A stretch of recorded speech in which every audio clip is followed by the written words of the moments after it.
semuanya, berjumpa lagi dengan saya.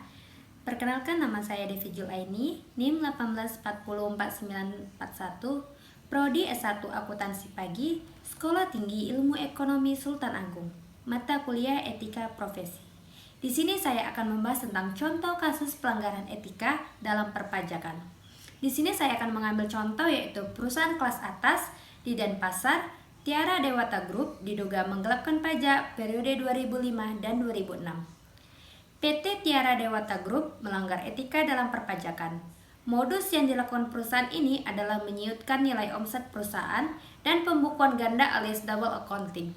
PT TDG selama kurun waktu 2005 sampai dengan 2006 hanya menyetorkan 30% hingga 35% dari omset sebenarnya. Sehingga pajak penghasilan atau PPH maupun pajak pertumbuhan nilai atau PPN menjadi kecil. PT Tiara Dewata Group mempunyai dua sistem pelaporan keuangan yaitu tipe A dan tipe B.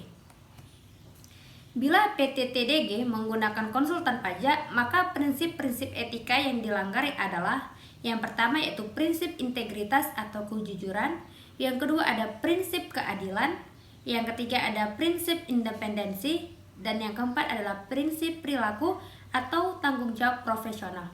Pertama, kita akan membahas tentang prinsip integritas atau kejujuran. Prinsip kejujuran dapat ditunjukkan dengan cara membayar pajak sesuai ketentuan yang berlaku dan melaporkan pajak dengan benar tanpa adanya manipulasi. PT TDG tidak melaporkan pajaknya sesuai dengan yang sebenarnya. Perusahaan tersebut hanya menyetorkan 30% hingga 35% dari omset sebenarnya. Hal ini mengakibatkan PPH maupun PPN yang harus dibayarkan menjadi lebih kecil. Yang kedua ada prinsip keadilan. Pada kasus PT Tiara Dewata Group sudah sangat jelas melanggar prinsip keadilan. Ini dapat kita lihat dari adanya double accounting yang dilakukan oleh perusahaan, di mana penjualan sesi kedua yaitu dari sore sampai dengan malam tidak dilaporkan ke dalam SPT, padahal penjualan pada sesi kedua inilah yang paling banyak mendapatkan keuntungan yang lebih dari sesi pertama yaitu dari pagi sampai dengan sore. Yang ketiga ada prinsip independensi. Prinsip independensi berarti seseorang praktisi tidak mudah dipengaruhi dalam menjalankan tugasnya dan tidak memihak kepentingan siapapun yang bertentangan dengan prinsip integritas. Apabila PT Tiara Dewata ini menggunakan konsultan pajak dalam menjalankan prakteknya, maka sudah dipastikan bahwa PT TDG ini akan melakukan kerjasama untuk menggelapkan pajaknya sehingga konsultan pajak tersebut sudah dapat dipastikan tidak independen. Yang keempat ada prinsip perilaku atau tanggung jawab profesional. Setiap praktisi pajak harus berperilaku yang konsisten dengan reputasi profesi yang baik dan menjauhi tindakan yang dapat mendiskreditkan citra profesinya.